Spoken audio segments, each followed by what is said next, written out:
काका काय झालं? नाही म्हणजे तुम्ही कसला विचार करताय का? हे सगळं अचानक कसं काय घडतंय? म्हणजे टिल्या टिल्या मला एक सांग की तुम्ही कुलदेवीच्या दर्शनाला कधी गेला होतात?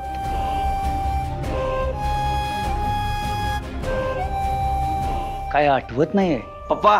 लय दिवस झाला आपण गेलो होतो त्याला, तिला घेऊन गेलो होतो लग्नाच्या वेळेस.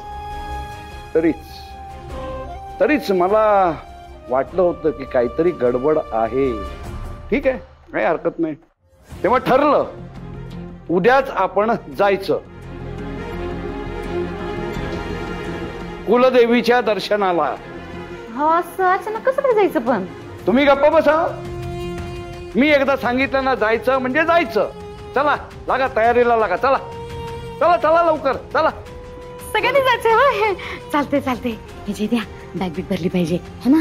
चल असं मी तिकडे नेत नाही मला. या अचानक कसं निघायचं? तुम्ही सांगा की त्यांना समजावून. माया हे बघ, देवाच्या गोष्टीला असं नाही म्हणू नये. काकांच्या मनात आलंय ना तर आपण जाऊन येऊ. आणि मलाही असंच वाटतंय की आपण देवदर्शनाला जायला पाहिजे. हा चालवा मग गाडी. हा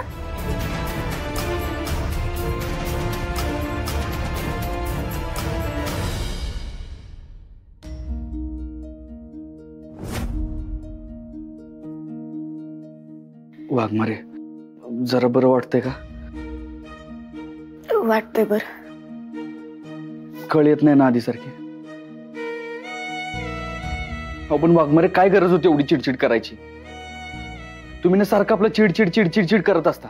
मग मागं पुढे काहीच बघत नाही. कोण आहे काय आहे काय दिसतच नाही तुम्हाला. जाऊन धाडकन पडला का नाही? आता मुरगाळल्यावर भागला म्हणून बरं झालं. जर फ्रॅक्चर झालं असतं तर, मोठी दुखापत झाली असती तर काय केलं असतं? जरा सुद्धा स्वतःची काळजी घेता येत नाही तुम्हाला. आणि वर काय म्हणताय? मी माझ्या मनासारखं करतो. अहो आता तुमच्या मनासारखं झालं ना. तुमची इच्छाच नव्हती माझ्यावर फिरायला यायची. सगळा प्लॅन कॅन्सल झाला. वाघमारे मी तुम्हाला सरप्राईज देणार होतो, उलट तुम्हीच सरप्राईज दिलंय मला. सॉरी सत्या, माझं चुकलं. हे बघ मी नाराज होते बरोबर आहे, पण तुझा प्लॅन फेल करायचा नव्हता मला.